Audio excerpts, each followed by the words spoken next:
Hello, my name is Kevin, and today I'm presenting to you my results on a lab I conducted about oscillations of a string mass system. So after seeing the video of a man swinging on a rope, we want to analyze this motion.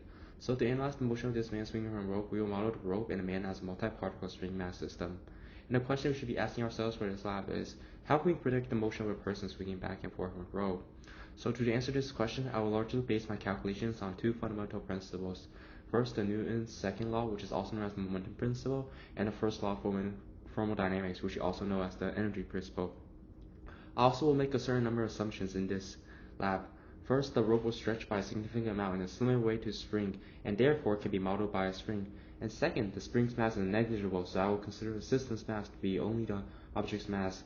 And then we know that as I apply Newton's second law, I will only assume that the only forces acting on the system are the gravitational force and the spring force. And then finally, this isolate is isolated from surroundings, thus there is no work done on the system. And now we will get into a more in-depth overview of this lab experiment to answer the question.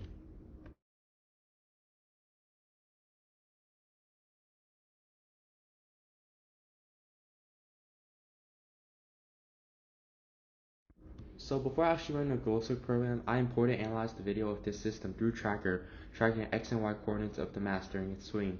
Then I will have to code my Glossaryc program, starting with system properties and initial properties, which I'll get into later. So for the Glossaryc program, I have to start with the system properties and initial conditions. Here I simply define the mass of the object, its initial position based on tracker data, and its initial velocity, which is 0, since it's dropped from rest.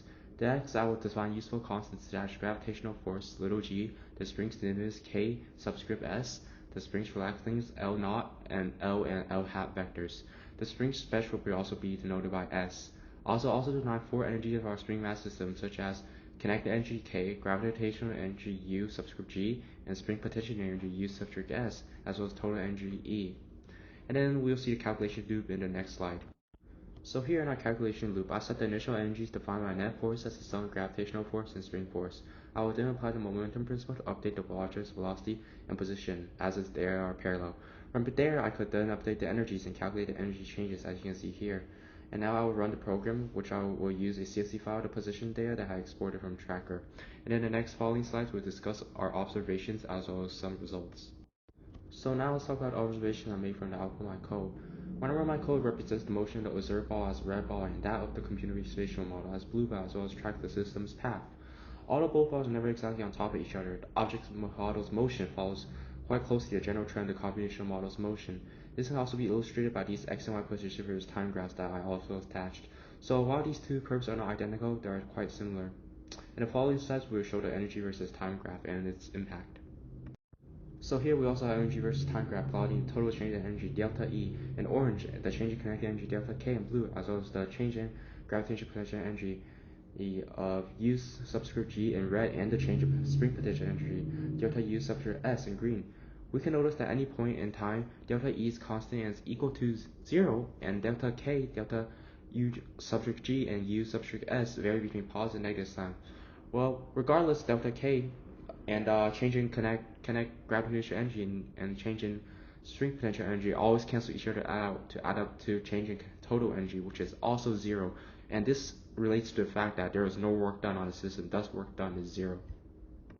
So now I want to discuss the observations, and then we will do this by answering a few questions. So first of all, this model is the energy principle satisfied? So according to our graphs, the energy principle has been empirically proven.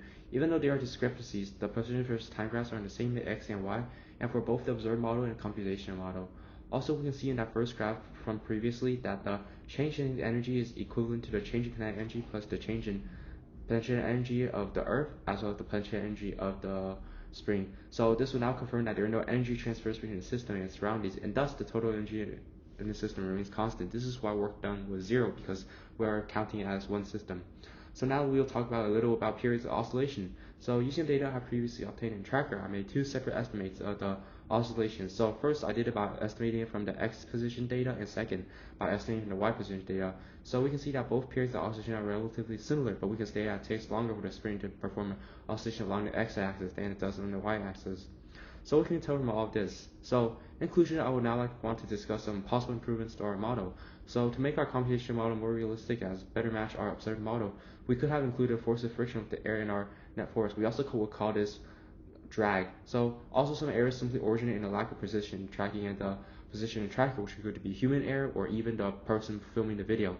So overall in conclusion, we can say that this lab experiment allowed us to predict the motion of a rope swinger by modeling it with a swinging mass system. And once again, by applying the two principles, the fundamental principle of physics, it helped us find answers to a problem in real life. So yeah, thank you guys for watching and for tuning in.